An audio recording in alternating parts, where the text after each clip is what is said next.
Good morning, Flagler County. I'm Rich Carroll. You're listening to Flagler's Morning News on Wednesday, February 15th. Only one arrest was for DUI, so I thank the community for enjoying the Super Bowl safely overall. It was a busy Super Bowl weekend for the Flagler County Sheriff's Office. Flagler County Sheriff Rick Staley says deputies handled nearly 850 calls for service and made a dozen arrests. Staley recounts two incidents. Super Bowl weekend started out with an armed barricaded man who was ultimately arrested after deputies, SWAT team, and negotiators were able to get him to exit his home. The deputies also saved the driver from a burning car where he had been entrapped after running into the back of a tractor trailer. Deputies also responded to calls for a suspicious person that led to a different person's arrest. Upon contacting this individual, he was mentally disabled and nonverbal. Thanks to their training, they were able to determine where he lived and de-escalate and calm down this individual. When they went to his home, they discovered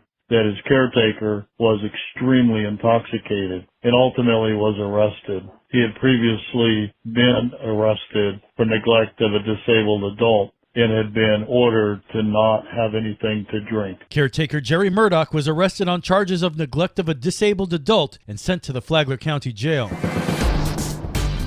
This local news is a service of Flagler County's Toyota dealer, Beaver Toyota US 1 St. Augustine, here to wow you.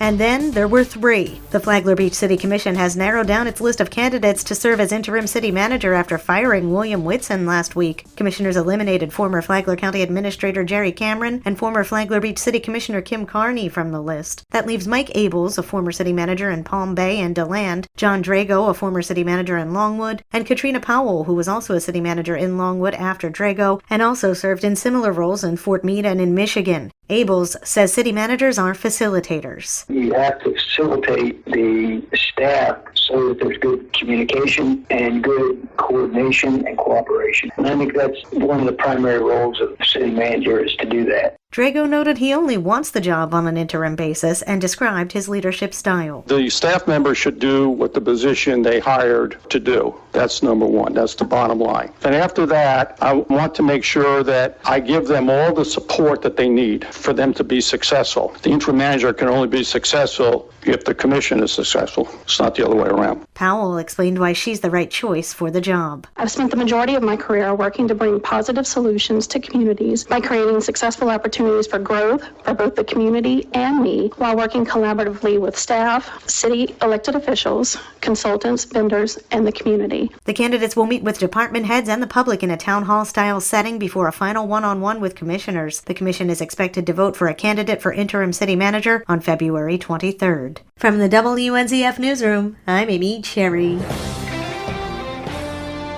Hard work and perseverance pay off for one of Palm Coast's newest firefighters. Kyle Gardner joined the department 3 years ago as a volunteer intern after a family move interrupted his training in the Flagler Palm Coast High School Fire Academy Leadership Program. And as I became an intern volunteer, I was able to step into doing more, getting into gear. The Palm Coast Fire Department is pretty much the backbone for me when I was going through school, and a lot of these guys were the only person I had to go to. And for me, that's what really captured my interest and enthusiasm about the fire department. Those close relationships developed as he became a firefighter last year. No matter what the situation was, there was always somebody there to go to or look to for advice. Hands down, there's always somebody there. I don't know another job that offers you so many different experiences, and the possibilities are endless. Lieutenant Patrick Giuliano was impressed with Gardner's drive and ambition. Kyle was somebody that was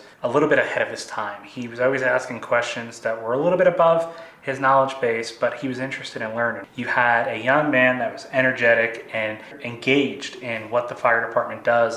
Gardner is now assisting with training in the department's junior firefighter program. For Flagler's Morning News, I'm Rich Petchke. And now you're up to date on Flagler's Morning News. I'm Rich Carroll. Wake up with Flagler's Morning News. Stay connected with the latest stories and events by visiting WNZF News Radio on Facebook. Watch the Flagler's Morning News video posted every weekday morning and stay informed in Flagler County. Facebook.com/newsradio WNZF.